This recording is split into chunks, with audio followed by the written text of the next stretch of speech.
یہ تھے قاری وحید الزمان صاحب، قرآن پاک کی تلاوت سنا رہے تھے بڑے ہی اچھے لب و لہجہ میں۔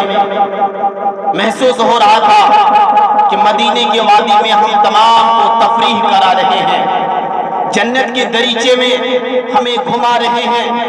دیکھیے ہر ایک ایمان والے کا دل بسیج جاتا ہے، ٹھنڈا ہو جاتا ہے جب قرآن پاک کی تلاوت سنتا ہے کہ ذکر خدا پاک سے دل کو سوار لے، ذکر خدا پاک سے دل کو سوار لے، توبہ کا در کھلا ہے خدا کو پکار لے۔ تو میرے محترم بزرگوں دوستوں، اس وقت ابھی توبہ استغفار کی ضرورت ہے، اللہ سے مانگنے کی ضرورت ہے۔ ابھی توبہ استغفار کو اللہ تعالیٰ قبول کرتا ہے، اپنی گناہوں کی معافی تلافی کرانے کا وقت ہے۔ اللہ سے معافی مانگے، اللہ معاف کرنے پہ قادر ہے۔ ان اللہ علی کل شیء قدیر۔ آئیے زیادہ لمبی چوڑی میں جانا نہیں چاہتا ہوں کیونکہ پروگرام جی ہاں میری نظر چلی ہے، اب اسی کی باری آ رہی ہے۔ بڑے ہی دل سے سن رہے تھے کٹہرہ کے مسلمانوں کے نام۔ آج ہم تمام کو اور ہم کو بھی آپ کو دونوں میں ہو گیا ایک اچھا کام۔ بہت دور سے سن رہے تھے کٹہرہ کے مسلمانوں کا نام۔ تو آئیے میں آپ لوگوں کے اندر میں جذبات دیکھنا چاہتا ہوں، سلیقہ دیکھنا چاہتا ہوں۔ اللہ نے آپ کو علم سے نوازا ہے، جان و مال سے نوازا ہے، تو آنکھیں عطا کی ہے، زبان عطا کیا ہے، عقل عطا کیا ہے۔ میں آپ سے ایک بات کی درخواست کرنا چاہتا ہوں، اپیل کرنا چاہتا ہوں، گزارش کرنا چاہتا ہوں، نویدن کرتا ہوں، عرض کرتا ہوں، منتی کرتا ہوں کہ آپ کرسی کو چھوڑ مچان کو چھوڑ کر کے برائے کرم سامنے آ جائے، سامنے آ جائے۔ سامنے میں سنیں گے بات سمجھ میں آئے گی، چھپ چھپا کے بیٹھ کے کیا فائدہ۔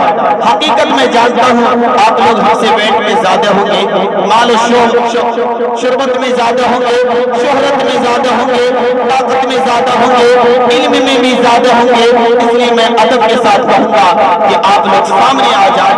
آگے جگہ خالی پڑی ہے، آپ لوگ جگہ پہ بیٹھے۔ جگہ کی کوئی بھی سکیت نہیں ہے۔ جو روڈ پہ ہمارے بڑے بھائی لوگ کھڑے ہیں، میں ان سے گزارش کروں گا، ٹھنڈ کی رات ہے، شبنم کی برسات ہے، ٹھنڈ کی رات ہے، شبنم کی برسات ہے، کہیں ایسا نہ آ جائے نزلہ زکام کی رات ہے۔ تو میرے محترم بزرگ دوستوں، آگے والے جگہ کو پر کریں اور کرسی والے بزرگان دین اللہ کے ولی سے میں بڑے ہی ادب کے ساتھ گزارش کروں گا آپ لوگ کرسی ہی میں رہیں، تھوڑا سا آگے کر لیں تاکہ اس کا سایہ آپ کے سر پہ لگے، زخام نہیں ہوگا، سردی نہیں ہوگی، کھانسی نہیں ہوگا، پریشانی سے بچیں گے۔ ماشاءاللہ بڑی ہی خوشی کی بات ہے، اب مجھے لگ رہا ہے واقعی آپ لوگ مبارکباد دینے کے قابل ہیں۔ اللہ آپ سب کی زندگی کو مبارک فرمائے۔ میری پردہ نصیب میری ماں اور بہنوں، آپ بھی آج کی رات اللہ کے راستے میں اللہ کے دین کے سننے کے لیے چند لمحات کے لیے وقف کر دیں، قربانی کر دیں۔ تھوڑی سی قربانی آپ کی زندگانی کا ایک نمونہ بن جائے گا، تھوڑی سی قربانی اللہ کا مہربانی کا ایک ذریعہ بن جائے گا۔ تو ہم کیوں کرنا ایک ذریعہ بنائیں، اچھی طرح سماعت کریں، اچھی طرح سنیں۔ جو چولہے پر بیٹھی ہوئی ہے، چولہے پہ کھانا بنا رہی ہے، اپنے گھر کی تقاضا کو پوری کر رہی ہے، یا اپنے گھروں میں بیٹھی ہوئی ہے، میں تمام ماں بہنوں سے کہوں گا کہ وہ بھی سنیں، اور جو مرد حضرات موجود ہیں وہ بھی بغور سماعت فرمائیں۔ آئیے اب تک قرآن پاک کے تلاوت سے ہم سب سامعین محظوظ فرما رہے تھے، اپنے دل کو تر و تازہ کر رہے تھے۔